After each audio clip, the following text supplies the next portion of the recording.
નમસ્કાર દર્શક મિત્રો, પાટવી ગુજરાતી ન્યૂઝમાં આપ સૌનું સ્વાગત છે।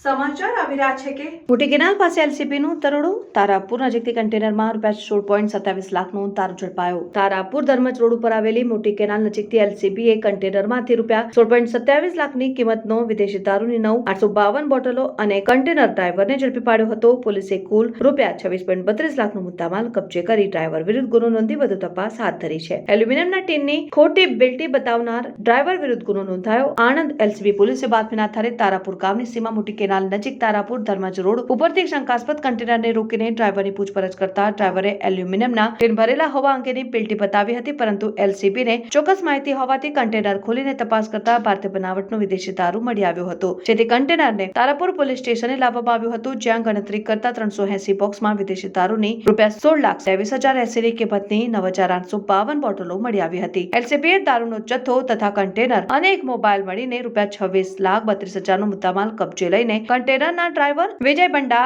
ઉજના ધનગર રહેઠાણ ઓએનજીસી નજીક કોલ્હાપુર મહારાષ્ટ્ર વિરુદ્ધ ગુનો નોંધીને વધુ કાર્યવાહી હાથ ધરી છે। તારાપુર પોલીસને અંધારામાં રાખીને આણંદ એલસીબીએ 30 દિવસમાં બીજી વખત વિદેશી દારૂનો મોટો જથ્થો ઝડપી પાડ્યો છે। ગત તારીખ 15મી ડિસેમ્બરના રોજ પણ આણંદ એલસીબીએ તારાપુર સ્ટેટ હાઈવે ઉપર આવેલી આજમોટી કેનાલ પરથી સિમેન્ટના ટેન્કરની આડમાં લઈ જવાતો 11,580 બોટલ દારૂ સહિત ₹99.21 લાખનો મુદ્દામાલ ઝડપી પાડ્યો હતો। ત્યારે તારાપુરમાં સાંજના સમયે મોટા પ્રમાણમાં દારૂનું વેચાણ થતું હોવાની વ્યાપક ફરિયાદો ઉઠી છે। રિપોર્ટર મોહમ્મદ રફીક જે દિવાન, પાટવી ગુજરાતી ન્યૂઝ, આણંદ, તારાપુર।